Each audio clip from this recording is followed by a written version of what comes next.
Lapkričio 13 dieną Šiaulių miesto savivaldybės viešosios bibliotekos vaikų literatūros skyriuje vyko poeto, kunigo Jono Mačiulio Maironio 150-ųjų gimimo metinių minėjimui skirta popietė Maironio metams baigiantis, kurioje lankėsi Lieporių pradinės mokyklos jaunųjų žurnalistų būrelio vaikai.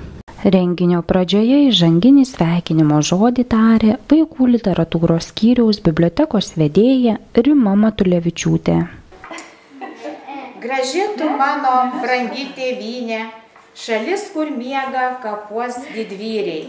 Graži tu savo dangaus mėlynė, brangi tiek vargo kančių patyrei.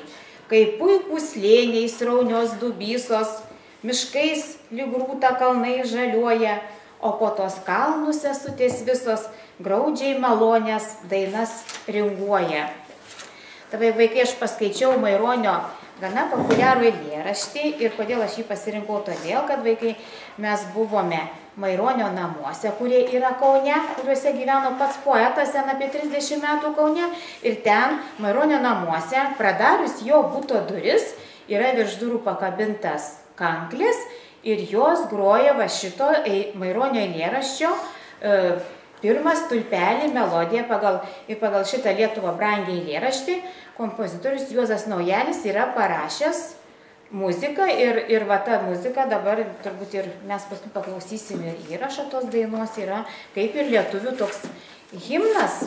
Siekiant pajusti tikrąją Maironio dvasią, vyresnioji bibliotekininkė Inga Bubulytė paskaitė keletą Maironio eilėraščių, po kurių jaunieji žurnalistai buvo paprašyti nupiešti, ką pajuto klausydami, o tam, kad piešti būtų smagu, buvo paleista muzika pagal Maironio eiles. Lieporių pradinės mokyklos jaunųjų žurnalistų būrelio vaikai aktyviai dalyvavo renginyje. Jie ne tik noriai piešė, bet ir patys raiškiai skaitė Maironio eilėraščius.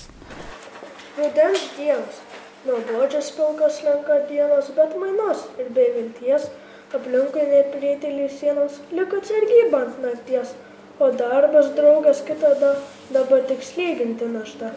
Širdį nei sopolio, nei noro, norimas, glūdi tuštuma. Ne tai lyg trokštų gryno oro, ne tai pastogė svetima, o nuosavio nuosavų, beliuką pasakų senų. Šalin, ištiesęs ranką, tuščia kas bėga gražinė, tačiau jis spindulė aplanka, tolin beskyje tekine, o šaltas purvinas vanduo, už lango tašką, tai ruduo.